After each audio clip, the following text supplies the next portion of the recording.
Shalom, kembali kita berjumpa di renungan singkat Gereja Masehi Advent hari ke-7 Jemaat Yosodipuro. Pada kesempatan ini, kita akan belajar tentang tanah yang subur. Sebelumnya, mari kita tunduk kepala dan berdoa. Allah Bapa kami yang ada di dalam surga, kami sangat bersyukur dan berterima kasih atas penyertaan-Mu dan perlindungan-Mu untuk kami semua sampai saat ini. Sebentar kami akan belajar firman-Mu, mohon tuntunan Roh Kudus-Mu, sehingga kami dapat mengerti dan melakukan firman-Mu dalam kehidupan sehari-hari. Tolonglah kami untuk dapat menjadi pelaku-pelaku firman, sehingga nama-Mu saja yang dapat dipermuliakan. Ampuni segala dosa, kesalahan, dan pelanggaran kami. Kami serahkan doa ini dalam nama Tuhan Yesus Juru Selamat kami. Amin. Perumpamaan tentang seorang penabur terdapat di Matius 13 ayat 1-23. Tanah adalah salah satu faktor penting bagi sebuah benih untuk bisa tumbuh subur dan menghasilkan buah. Lokasi yang buruk dan tidak cocok untuk pertanian adalah jika lapisan tanahnya sedikit, berbatu, dan kering. Sudah bisa dipastikan tanaman sulit untuk tumbuh di sana. Sebaliknya, tanah yang baik mengandung zat hara atau nutrisi yang dibutuhkan oleh benih untuk bisa bertumbuh. Biasanya tanah ini gembur, berwarna hitam, dan memiliki kandungan air yang cukup. Tertulis di Matius 13 ayat 8 dan 9. Dan sebagian jatuh di tanah yang baik, lalu berbuah. Ada yang 100 kali lipat, ada yang 60 kali lipat, ada yang 30 kali lipat. Siapa bertelinga, hendaklah ia mendengar. Yesus mengajarkan pentingnya memiliki hati yang baik dan benar melalui ilustrasi petani yang sedang menabur benih. Ia mengibaratkan hati manusia seperti tanah, dan firman Tuhan adalah benih yang ditaburkan. Tanah yang buruk dalam ilustrasi tadi ada 3. Yang pertama adalah pinggiran jalan. Tanah yang sering dilalui orang dan sudah mengeras. Benih yang jatuh di pinggir jalan tidak bisa masuk ke tanah dan terlihat di permukaan, sehingga dengan mudah dimakan oleh burung. Demikian juga manusia yang sudah mengeraskan hati.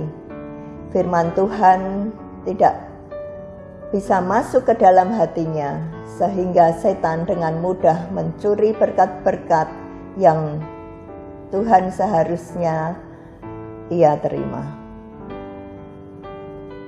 Hal serupa terjadi dengan benih yang jatuh di tanah berbatu. Ditulis bahwa benih ini tidak bisa berakar mendalam karena lapisan tanahnya cuma sedikit. Hingga pada akhirnya ketika tertekan oleh penganiayaan terjadi, maka benih itu langsung mati terhimpit. Yang ketiga adalah yang jatuh di antara semak duri. Benih itu berakar dan bertumbuh. Namun himpitan kekhawatiran dan tipu daya kekayaan membunuh benih firman tadi. Yang terakhir adalah benih yang ditaburkan di dalam tanah yang baik.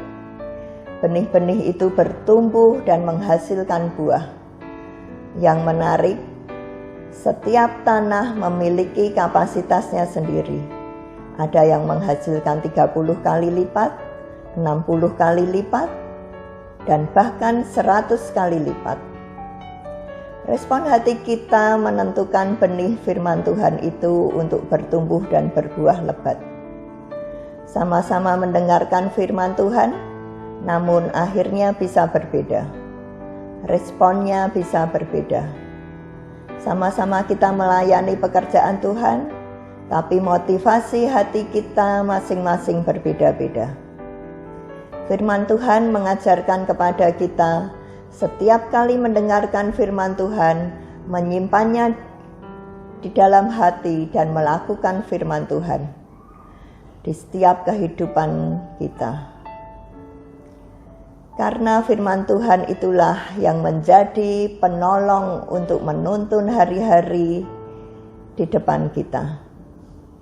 Pertanyaannya, seperti apakah kondisi hati kita saat ini? Kabar baiknya, apapun kondisi hati kita, datanglah pada Yesus. Sebab Dia adalah petani yang ulung, yang bisa mengolah tanah hati kita. Yang keras akan diberi air dan dibajak. Yang berbatu dan penuh onak duri akan dibersihkan. Asalkan kita dengan rela memberikan hati dan hidup kita untuk diproses. Percayalah, pada akhirnya hidup kita akan menghasilkan buah sesuai dengan kapasitas kita. Ingatlah bahwa kita juga berperan untuk menjaga kondisi tanah hati kita agar tetap subur dan bersih seperti yang disampaikan dalam Amsal 4 ayat 23. Jagalah hatimu dengan segala kewaspadaan, karena dari situlah terpancar kehidupan. Jangan biarkan perkataan negatif, tekanan hidup, kekhawatiran, dan tipu daya kekayaan merusak tanah hati yang sudah dibajak oleh Yesus. Tetaplah berdoa dan jagalah hati kita untuk tetap haus akan kebenaran firman Tuhan. Serta yang terpenting adalah taatlah berjalan dalam kebenaran firman Tuhan. Sebab firman yang kita terapkan dalam hidup kitalah yang pada akhirnya akan menghasilkan buah-buah kebenaran. Sekian renungan saya.